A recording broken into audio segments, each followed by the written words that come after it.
يقول ابو حمد عيوني غصب عني دمعه من علمه هز القلب والوجدان والصدر الوسيع. علم القدر وجه على قلبي وروحي مدفعه، وبعد ما قاس المسافة شن ضربات سريع.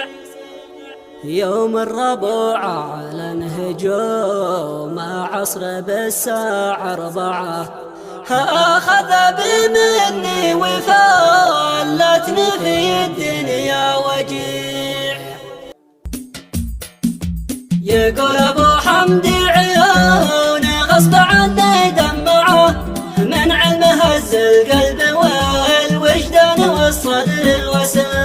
علم القدر وجه على قلبي وروحي مدفعه، وبعد ما قاس المسافة شن ضربات سريع. يوم الربوع أعلن هجوم عصر بالساعة 4، أخذ بمني وفلتني في الدنيا وجيع. حنين قلبي ما تحن المجاهي مسرعه، والمشلة حنت بصوت صحة الناس الجميع. حنين قلبي قهر وسط القلب ما قدرت انزعه، والقهر لا خيم يخلي القلب واحساسه فظيع. حنت ربى العود الأبية والشعر متجمعه، من بعد بكم يا تناهي الطالعة تدفع دفيع. راحت علي كل فرحة غير ما نتوقعه،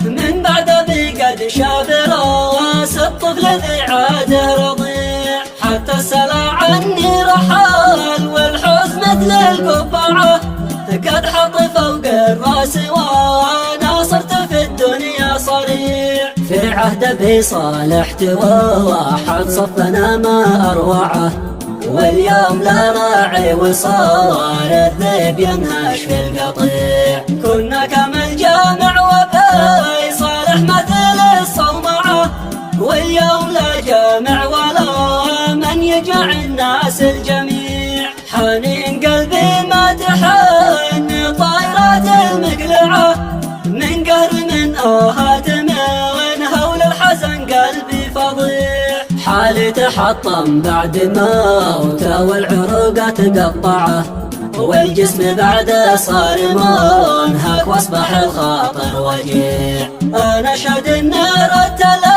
الرحمن واذني تسمعه، والنور من وجه ظهر كالبدر سبحان البديع. ما كان يحلم به بحسن الخاتمة والنافعة، قد نالها والناس كانت شاهدة واحنا جميع. بس القدر قصة حقيقية وقصة مقنعة، والموت ما منه مفايا كل متغافل وضيع. ادعوك يا ربي عداد ما رتلون القارعة، ما خاب من يدعي لربه خاشعا قلبه مطيع. اجعل ابي في جنة الفردوس عالي موقعه، يا جعل السبع الطباق اطباق من فوق الجميع. والختم صلينا على طه واصحابه معه، يا سعد من صلوا على